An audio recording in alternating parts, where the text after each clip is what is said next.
Hello, welcome to a live edition of Shardcast. I'm your host, Frotlvania, and we're going to take you to a round 7 matchup between Alaeryn and Karn. This will be a second live Shardcast of the week. We had one earlier in the week with Alaeryn as well. This time, it's going to be Alaeryn and Karn. They are both 3-3, and we should be ready to go momentarily. Let me go ahead and give them the okay there. And we'll get you out to the coin flip. Again, this is the HexTCGPro Challenge Series matchup. This is round 7. Alaeryn played Threshold Matt. Outlandish Matt from Threshold. Back on Tuesday, and it looks like Threshold took that one, so Alaeryn's trying to get a little bit of revenge and get back on track. So let's go ahead and get you out to the coin flip.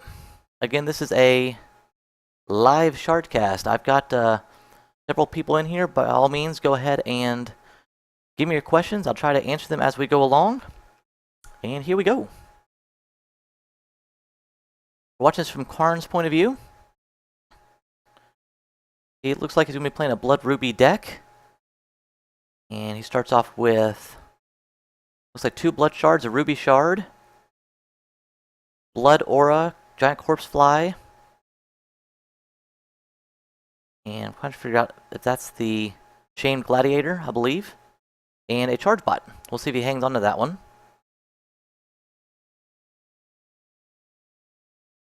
Alaeryn's looking over his hand first. So again, welcome. This is a live Shardcast. This would be our 26th episode. And Karn does keep his hand. Alaeryn went down to 6, and he'll start us off. He won the coin flip. He's playing White the Sapper. So I expect some control here.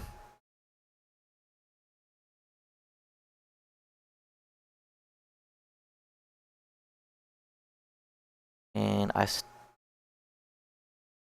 yep, there we go. I want to make sure I had the feed going correctly. So it looks like Alaeryn's going to drop Shard for turn and pass it over to Karn. Karn drops a Blood Shard, so he's going to drop a Blood Shard and his Charge Bot, which is a 1/1 troop. That when it comes into play, you gain a Champion Charge. So he immediately goes to 2 charges and will use his Champion Power of Gozog to deal 1 damage to Alaeryn and gain 1 health back. So it's 21 to 19.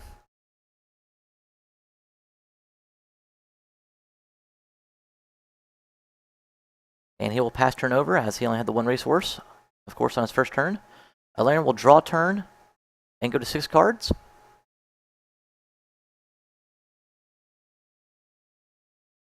Drops a Sapphire Shard. He now has 2 resources.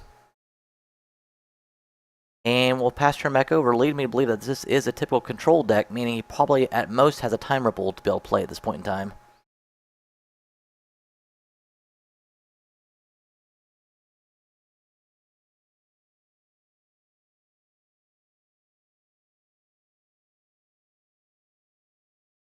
And he's going to play his statistic, I guess Shame Gladiator is what it's called, I'm sorry, with a Speed Gem in it. So he'll be swinging for 3, as he drew a Corpse Fly for turn. Now, because he played the Ruby Shard this turn, that Speed Gem will activate. That gem is a unique feature to HexTCG. You put a gem in any socketed card. If you have met the threshold that's required for that gem will activate. So in this case, the Speed Gem is a red gem that requires you to have 1 Ruby threshold, which Karn has. And Alaeryn plays a Time Ripple in response, bouncing the Shamed Gladiator back to Karn's hand. And I apologize, looks like my scoreboard went a little bit off kilter there. Looks like we'll have a little bit of a you still read it, so we're okay. Don't know if maybe I'd switch my screens here when that went on or what happened, but still visible. Not quite as clean as I'd like to have it, but we'll move on. Alaeryn's first main phase, he draws a card, goes up to 5 cards, and we don't see him dropping a shard. So yeah, you see Alaeryn down there saying no. So he's kind of stuck now. Same situation that Outlandish Matt from Threshold had in the past live Shardcast. So Karn, that Gladiator is now a 3-drop. He's got plenty of shards in hand. He's going to drop another Blood Shard and play the Gladiator again. The thing about that, though, is when the Gladiator comes into play, it deals 2 damage to the champion. So he's going to use his charge power first, go up to 20. Alaeryn goes down to 17. Play the Gladiator. So he'll go back down to 18, but now he can swing. So it's a pretty good idea if you're going to play the Gladiator to have the speed gem in him, because you're already going to take 2 from him just coming into play. You want to make sure you get that 2 damage back.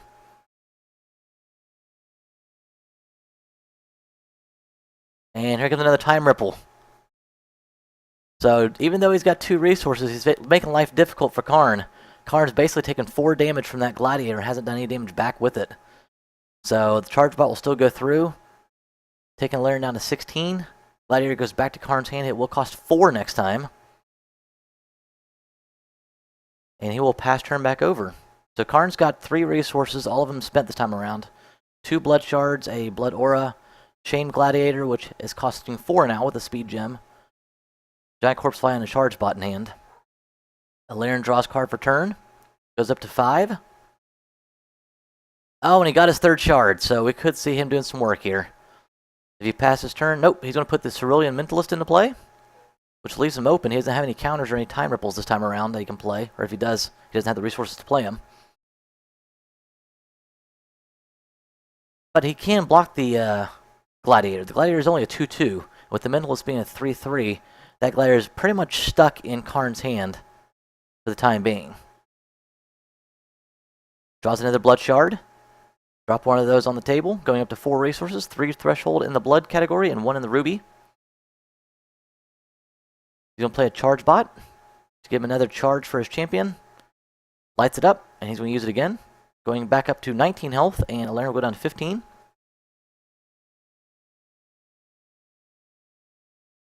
And he'll play the Giant Corpse Fly. That's a 2-1 flyer for 3. Costs 2 Blood Threshold. And when it comes into play, target champion will have to choose and discard a card. So Alaeryn with 3 cards in hand will choose and discard to go down to 2. Let's see what he decides to discard here. He chooses to discard, it looks like an Arcane Shield, which is a 2-cost quick action that gives target troop Spell Shield. The Karn chooses not to swing his 1-1 charge bots into the 2-3 Mentalist. Anybody in their right mind wouldn't do that. So he passes turn back over to Alaeryn. 2 cards in hand, will draw to 3. 3 resources currently, and 3 champion charge powers. He's playing White the Sapper, which means that when he gets to 5 charges, he can activate it and draw a card. Alaeryn will play Oracle Song. 3-cost basic action, which allows you to draw 2 cards. So he goes down to 2, then back up to 4. But that cost all 3 of his resources, so he'll be done for turn, at least in the card playing part of the turn. See if he decides to swing them with the Mentalist here. I don't blame him. If he swung here, Karn would just come back and swing 4 back. He'd be able to swing the house. So he chooses not to attack and pass his turn. I see that Blood Orb being dropped on someone on this turn. Curse of Oblivion. So yeah, I fully see that happening. It'd be interesting to see if he gives it to the Gladiator.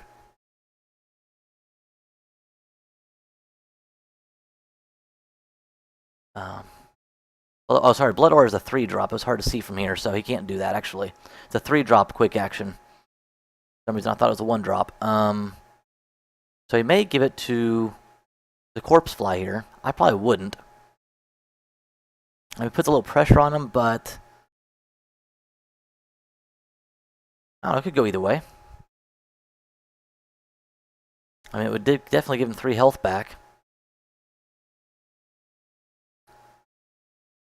Yeah, because he can't play on the Gladiator, because the Gladiator would still die. The Gladiator would be a 3-3, so this is not a bad play. I don't quite know the makeup of Karn's deck yet, so that may be his one of his few evasion troops. So it now becomes a 3-2 with Life Drain. That Blood Aura is a 3-cost action, quick action that gives the troop permanent +1/+1 Life Drain. So the Corpse Fly goes from a 2-1 to a 3-2 and has Life Drain. Because the Mentalist is not flying, it can't block. Alaeryn goes down to 12, Karn up to 22. So Karn's putting some pressure on early.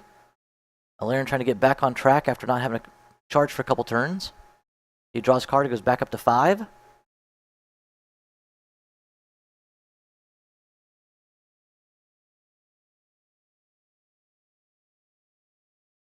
This is the same deck that Alaeryn played on Tuesday. I wouldn't be surprised to see a Buccaneer. He's going to hold on to everything here, which may mean he has a counter magic in hand, which doesn't matter to Karn at all. Karn could just keep swinging 3 at a time. He's on a 4-turn clock. So Karn draws a Corrupt Harvester for turn. He's going to drop a Chain Gladiator, which costs 4 because it's been bounced twice already. So it does 2 damage to Karn. Karn will go down to 22. 2/2 with speed. Drops the Blood Shard. Activating his champion ability. Karn back up to 21. Alaeryn down to 11. Moving to the attack phase. And Karn's just going to swing the house here. 2, 5, 6, 7. I'd imagine Alaeryn's going to block the Mentalist. I'm sorry, we're going to block with the Mentalist, block the Gladiator.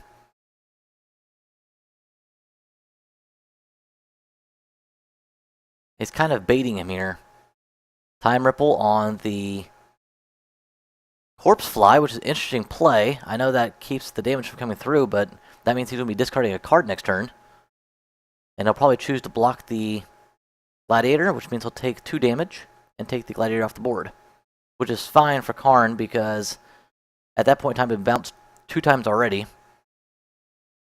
Which is unfortunate because it will have done 6 damage to him and not done any damage to Alaeryn. So the only thing I can think of is if he doesn't block here, is because he thinks Karn maybe has something back behind. So oddly enough, he lets the damage go through. So 4 damage goes through. Alaeryn goes down to 7. Karn's at 21. He will pass turn back over to Alaeryn. Karn's got a Curse of Oblivion, a Corrupt Harvester, and the 4-cost Corpse Fly in hand now. Alaeryn draws a card for turn, goes to 5.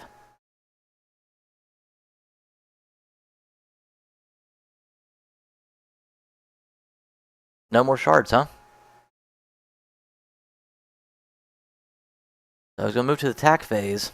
He probably won't attack here. He'll probably wait and block the Gladiator. Because he knows the Corpse Fly is coming out next turn. He's probably holding counter magic back for that, which wouldn't be bad. Karn would in turn play his Curse of Oblivion to make sure that's the only counter magic he's going to use all game.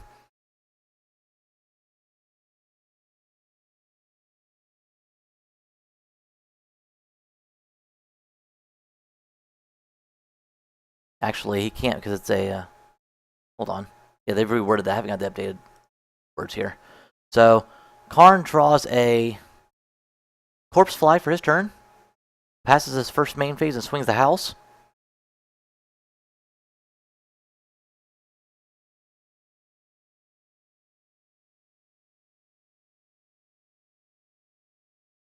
So Alaeryn's going to block this time. He's going to block the Gladiator, so 2 damage will go through. The Gladiator will come off the board. Alaeryn down to 5. Here comes the 4-cost Corpse Fly into play.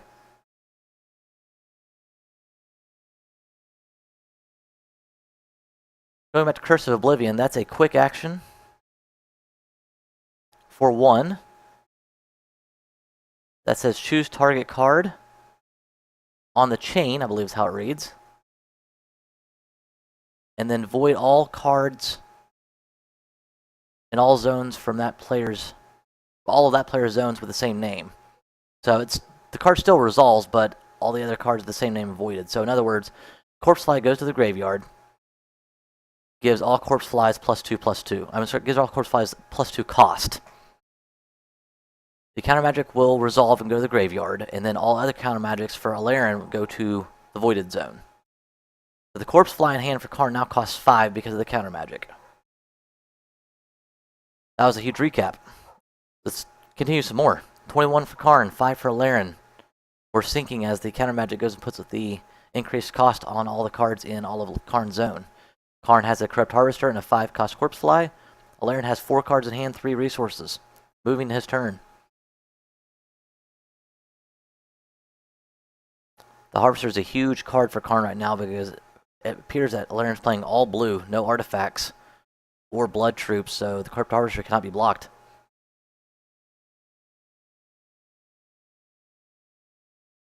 So Alaeryn draws a card, goes to 4 cards.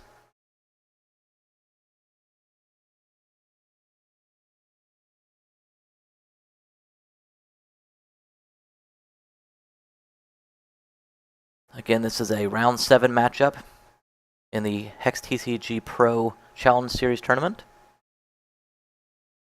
Be sure to check after I upload this on the YouTube page, which you can see in the top left-hand corner, youtube.com/user/HexShardcast. This is my 26th video, but after I upload this one, I'll also put all of Karn and Alaeryn's contact information below it, such as their Twitch feeds and their Twitter handles. As Alaeryn goes to 5 cards after he draws a card and plays Oracle Song. So that will exhaust all of his resources. He's just trying to pull a shard here, I think. He goes up to 6 cards with that, but he has no resources to play anything. So it's not looking great for Alaeryn at this point in time.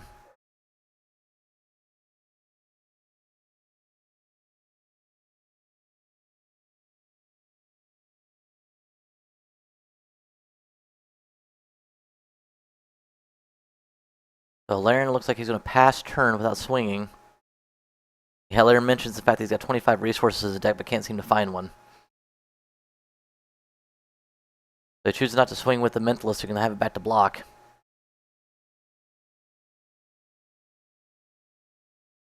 Karn's turn. He'll draw to go to 3 cards in just a moment. Again, visit the Shardcast channel I just mentioned. Follow me on Twitter, as you can see right below me, @Frotilvania. I try to put out a couple Shardcasts a week. If you yourself would like to be featured on a Shardcast, all you have to do is get your Twitch feed set up. And if you do like Karn there, make sure you don't cover any of the game surface. And I can actually borrow your stream if you have your Twitch videos archived, or even your YouTube channel, if you upload it there. And have you on my Shardcast. Just let me know it's available by giving me a shout out either on my Shardcast YouTube channel or let me know on my Twitter account. So there's a little bit of lag here. We are in the alpha stage of HexTCG if you are new to the game. So when we get our servers up and loaded with a bunch of players trying to play this great game, it tends to have a little bit of delay. So both players patiently waiting. We're going to patiently wait. Again, if you are in the channel during the live Shardcast right now, feel free to ask a couple questions if you wish. I can answer them, especially if we have a delay like this. I am going to be featuring another live cast, if you will, tonight at 8 p.m. Eastern, 7 p.m. Central. I will have Outlandish Matt from the Threshold podcast on the night. We're going to do a new feature for Hex Shardcast. It's going to be called Inside the Shards. I'm going to actually cast his match from Thursday. Usually I do a recorded match and just upload it straight to YouTube and don't have it live while I'm recording it. I'm actually going to record the Shardcast of the recorded match, but I won't have Matt on with me. So it's going to be one of those things where he's going to sort of let us know what he was thinking as he's going through the process of playing out his games there. So feel free to join again tonight at 8 p.m. Eastern, 7 p.m. Central for a Inside the Shards edition of Shardcast. Yeah, the players are still hung up on this prep phase.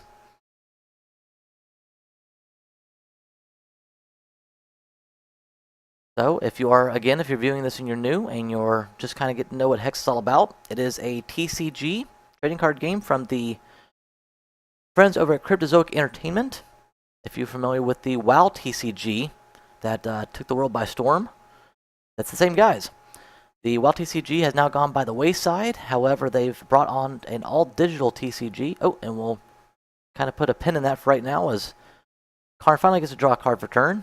It's a Fang of the Mountain God, which is a 1-cost 2/2 troop, but deals 1 damage to each time your turn starts. So Karn bypasses his main phase, swings both charge bots, 1/1 each. Alaeryn will probably no doubtedly block here, because he really has no room to take more damage.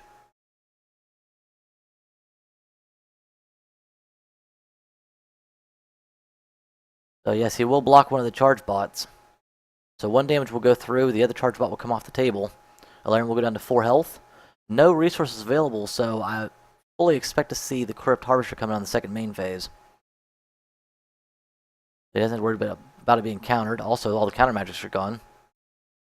So yeah, out comes the Harvester. Karn's got plenty of health, so he may put the Fang out there too. He does, so he's got a 3/3 Corrupt Harvester, which has life drain, and can only be blocked by blood or artifact troops, which Alaeryn is not playing. And then we've got a Fang of the Mountain God, which is a 2/2 troop for 1, but it deals 2 damage to you at the start of your turn. Sorry, it deals 1 damage to you at the start of your turn. Kind of the small penalty for being a over-curved troop. In case you're unfamiliar with the term, a troop on curve would be someone who has the same power and toughness as their cost. Under curve is below that, obviously. Fang would be over curve because he's a 2/2 for 1. Alaeryn draws card for turn, drops a Sapphire Shard, goes to 4 resources now. Turreted Wall seems good, maybe a little too late though. Actually, that's an artifact. Sorry about that, that's an artifact, so he can't block the Harvester. All it's going to be doing in the meantime is giving Karn health though, because it can't deal damage back. So Alaeryn's done with his turn. He now has a Mentalist on the board, a Turreted Wall, which is 0/5 defensive artifact troop. At the start of his turn, it will deal 1 damage to each opposing champion. You see the Fang of the Mountain God wiggle there for a second, start of Karn's turn, as he goes down to 20 health from 21. He draws a Ruby Shard. Let's see what he decides to do here. He could play the Corpse Fly, which would get one of those 5 cards out of Alaeryn's hand. But it's really of no use now because he can't play any of them. We'll see. He moves to attack phase instead and swings the house. 1/1 charge bot, 3/3 Harvester, and a 2/2 Fang of the Mountain God. You'd have to believe the Mentalist is going to block the Mountain God. Fang of the Mountain God.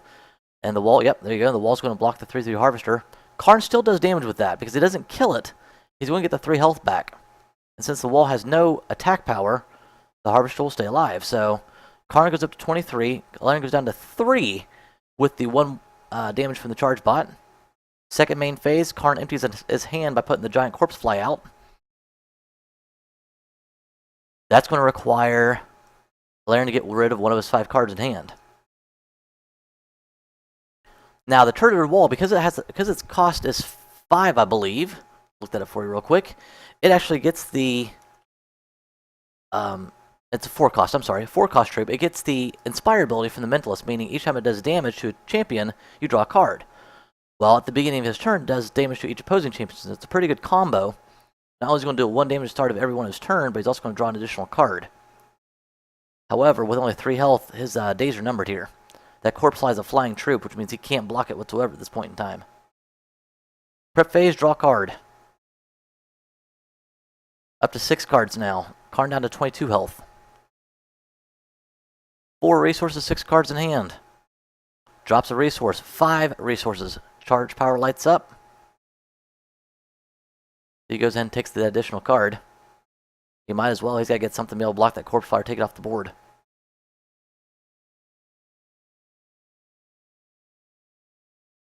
Thanks to each of the, looks like we're up to 10 viewers now that are tuning into the live Shardcast. Thanks to each and every one of you for viewing. Again, if you just hopped in, feel free to ask a question or two. I'll try to get to it as best as I can.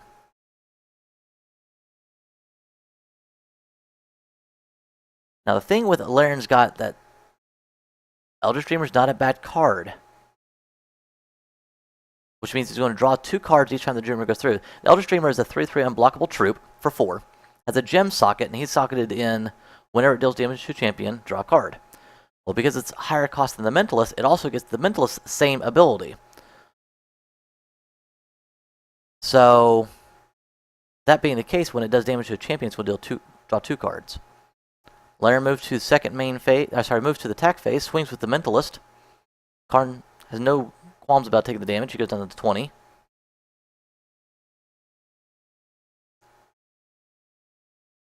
Alaeryn knows he can't block the Corpse Fly because it's flying. So Blood Aura wins the game, a Burn wins the game. Life Siphon wins the game here. Fang the Mountain God does not win the game. But Alaeryn has one turn, because he has to be able to block the Corpse Fly next turn. Karn bypasses his first main phase, swings the 3/3 Harvester and the 2/1 Corpse Fly. We'll see the Harvester get blocked by the wall, no doubt.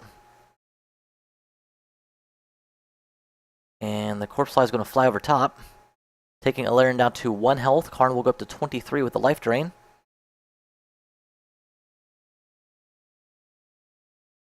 So, Karn plays his Fang of the Mountain God on his second main phase, emptying his hand again. Alaeryn needs help. Karn's at 23 health.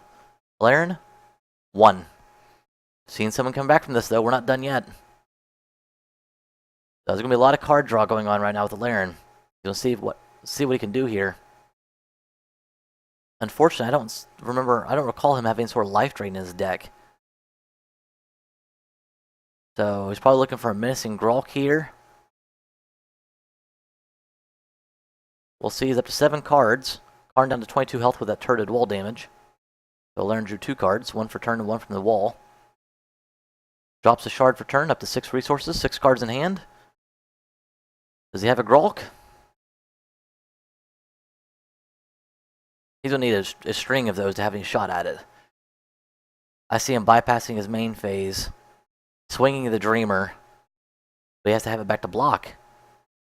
It doesn't matter, he has to swing the Dreamer, he has to get the cards. He has to have a Grolk to shut down the board. At least to shut down the... 3 ground troops can be blocked by 3 ground troops, but the fly goes through. Turreted wall. Doesn't really... Well, I guess that means he can swing the Dreamer now, because he still has 3 blocking troops. He has to be able to draw a card that allows him to play a flying troop. I'm thinking the only flying troop he has, though, is the Menacing Grolk, which is a 5 cost. He no longer has enough resources to play it. So he's maybe hoping for a Time Ripple here, or something to delay that Corpse Fly's damage. So Alaeryn moves to the attack phase, swings his Dreamer. It's unblockable. It's going to deal 3 damage to Karn, who will go down to 19. In response, Alaeryn will draw 2 cards, 1 from the gem and 1 from the Mentalist ability. So he goes up to 7. Did he pull a Time Ripple?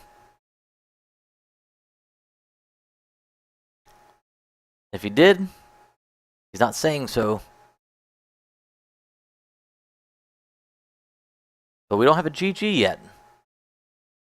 So Karn takes the damage for the Mountain God, goes down to 18.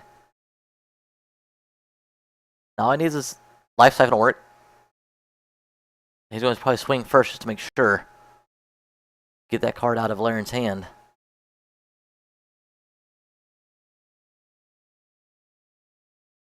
So Karn just swings with the Harvester and the Corpse Fly. So obviously the Harvester is going to be blocked by one of the walls because it has to be blocked by Blood Artifact troops. Here comes the Time Ripple. That's going to take the Corpse Fly off the board, which is not going to help because Karn's got a Life Siphon. This is game. So Karn's pressure is too much damage for Alaeryn at this point in time. And we'll see Karn go up to 21 health as soon as the attack phase is done. And we'll move to game 2. Take a sip while we have a moment.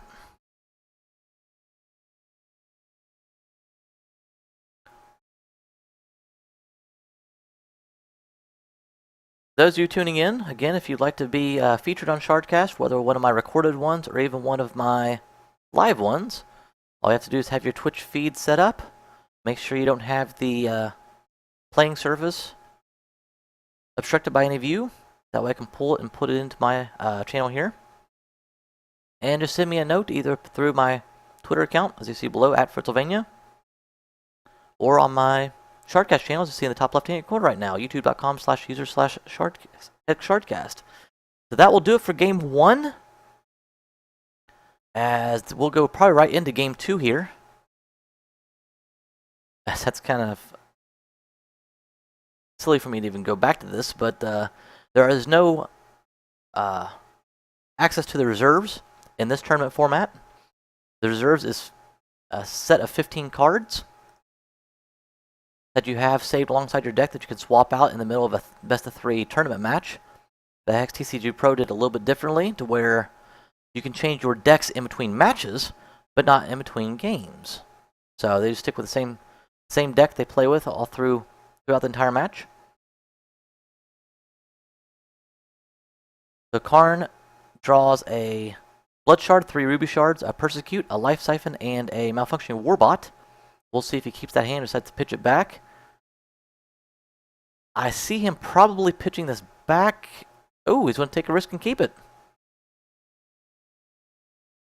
Because he can get the Persecute and the bot down. Siphon's kind of muffled. And we saw him playing mainly blood cards earlier. So having the 3 rubies kind of stifles him just a little bit. So Alaeryn appears to be looking at his cards too.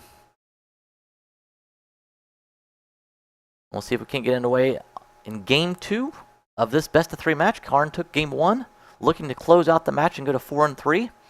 Alaeryn looking to force a game 3 here. So Karn will start off. Because he goes first, he does not get to draw a card. He will drop a Blood Shard and pass turn back over to Alaeryn. Alaeryn this time did not mulligan.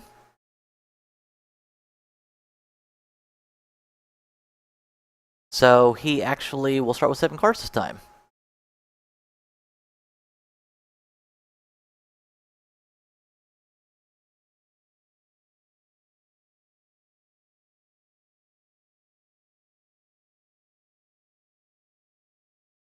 And Alaeryn drops a Sapphire Shard for turn.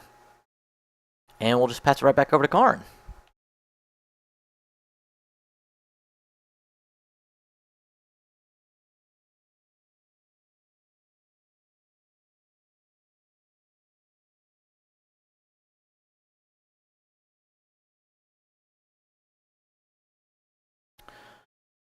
So Karn will draw a Shamed Gladiator for turn. He drops a Ruby Shard. Plays the Champion Charge Power, moving Alaeryn down to 19, and he goes up to 21. I'll probably go ahead and drop the Shamed Gladiator and take the 2 damage on the chin and swing away. That resolves. Nope, he's going to play the Malfunctioning Warbot.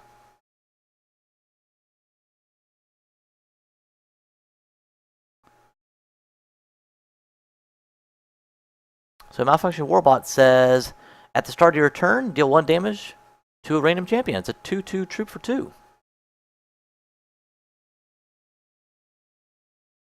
So he'll pass turn over to Alaeryn, who draws a card, goes back up 7 cards.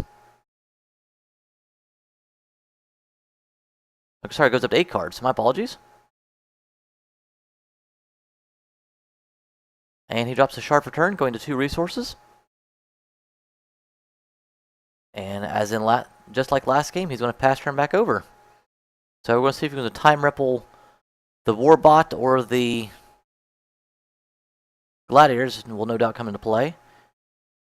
The Warbot shakes, deals 1 damage to Karn. So Karn goes down to 20. Karn draws a Zintas Inquisitor for turn and drops a Ruby Shard. Plays the Shamed Gladiator, so he'll go down to 18 health. That is a speed gem, so he can swing 4 at Alaeryn right here. So he swings the Malfunctioning Warbot and the Shamed Gladiator. Yes, this is their round 7 match there, Aswan. Thank you for joining. I just now updated the title of the stream here. But this is the round 7 match. Both players are 3-3. So it looks like Alaeryn does not have a time ripple at this point in time, so he will go down to 15 health. Karn 1 resource. Can't play anything in hand, so he's going to pass it over to Alaeryn.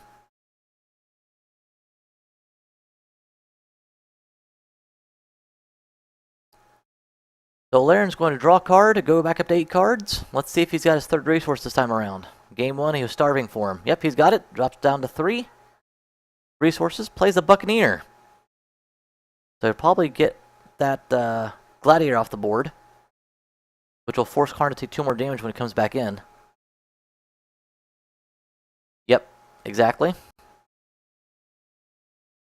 So off comes the Gladiator due to the Buccaneer. And Alaeryn out of resources. We'll pass turn back over to Karn. So Alaeryn's at 15, Karn's at 18. Karn has 5 cards in hand, a Ruby Shard, Life Siphon, Persecute, Shamed Gladiator with a Speed Gem. And it looks like the Zentos Inquisitor has the Damage on Entry Gem. So card for turn, draws a Malfunctioning Warbot, second copy. Lights up the Champion Powers, he drops the Ruby Shard. So Karn will go up to 19 and Alaeryn down to 13.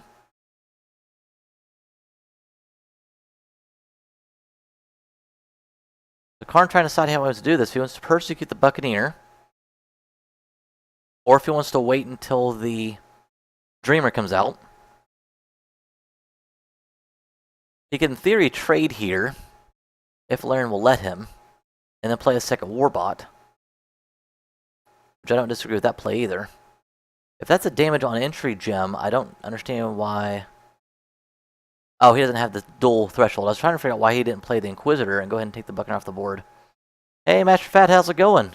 Welcome to the live Shardcast.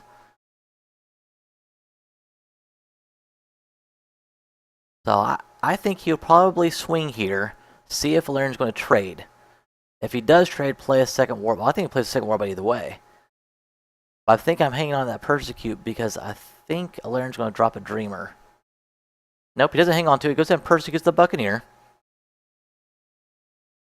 They'll take the Buccaneer off the board. Persecute's a 2-cost quick action that gives target troop -3/-3 till end of turn. Here comes the other Warbot into play. Obviously, the one that was already in play will get to swing this turn due to troop trauma. Unless, of course, it has speed. So we'll see the original Warbot swing here for 2. Alaeryn out of resources and no blockers. We'll go down to 11. So Karn's at 19, Alaeryn at 11.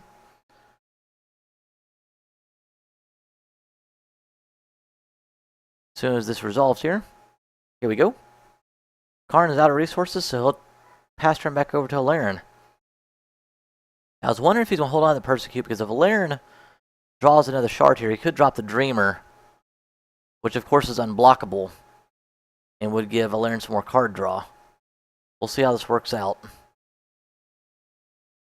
Alaeryn draws a card for turn, drops his 4th resource down to 6 cards.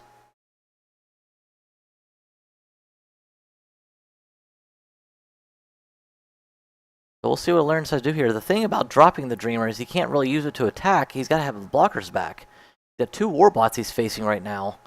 And he knows that Karn still has that speed troop in hand, the Gladiator. Because he's already seen it once, he already bounced it. What he doesn't know is whatever troop he plays out there, if Karn draws another Blood Shard, is dead due to the Inquisitor. So Alaeryn decides not to play anything, holding his 4 resources back, 6 cards in hand, and pass his turn. The Warbot's going to do damage to each one of them, so it's 18 to 10 now. Karn draws another Inquisitor that he can't play. So out comes the Gladiator. That's going to take 2 damage away from Karn, so he goes on 16. But now Karn can swing 6 here. And this pressure just may be too much for Alaeryn. Maybe too much. So we'll see if Alaeryn has anything in response here.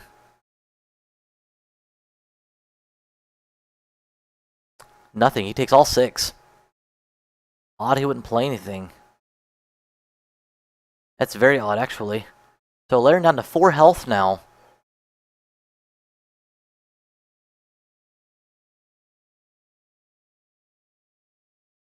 So Alaeryn will draw a card, go to 7 cards. He's in a world of hurt here. He's facing 6 damage on board, which is lethal, because he only has 4 health left.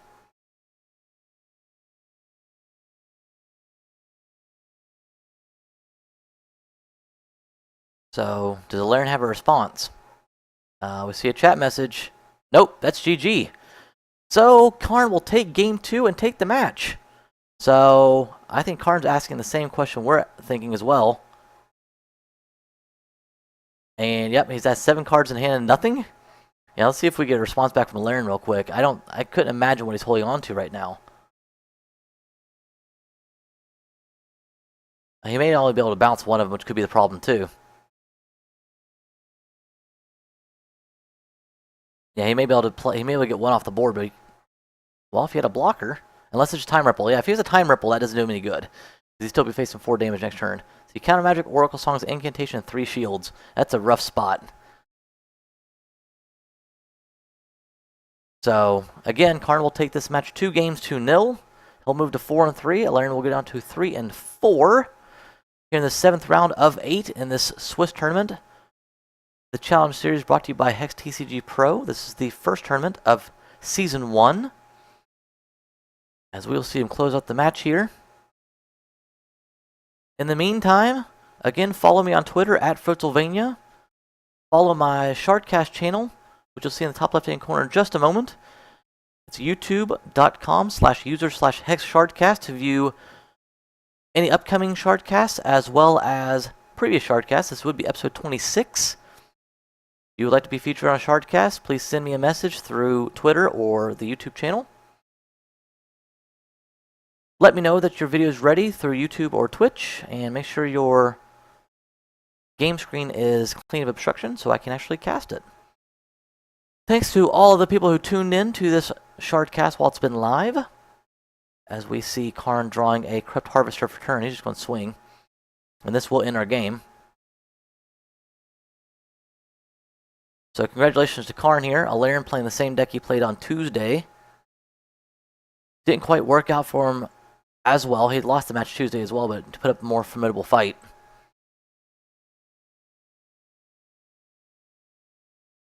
So in comes the lethal damage, and that will do it. Congratulations to Karn. If you are tuning in live, please tune in later tonight. I am going to do a special Shardcast. We're going to call it Inside the Shard. It's a new feature. And what that will be is I will have guest of Outlandish Matt from the Threshold podcast come on board. He's going to join me as we do a cast of his match from Thursday. The match from Thursday, he actually already played it, so it's normally when it's already been played, I do the Shardcast, just go ahead and upload it to YouTube, and don't do any sort of live streaming while I'm doing the cast. This is going to be a little different. What we're going to do is I'm going to bring him aboard, I'm going to live cast his recorded match, and he's going to be on there to kind of tell us what his thought process was, kind of get an inside scoop into the player. So a little bit new feature for Shardcast, so I encourage each and every one of you to please tune in again tonight. Again, that is 8 p.m. Eastern, 7 p.m. Central. Until then, we'd like to congratulate Karn again on his victory. And for this live Shardcast, I am Fruitsylvania, and so long.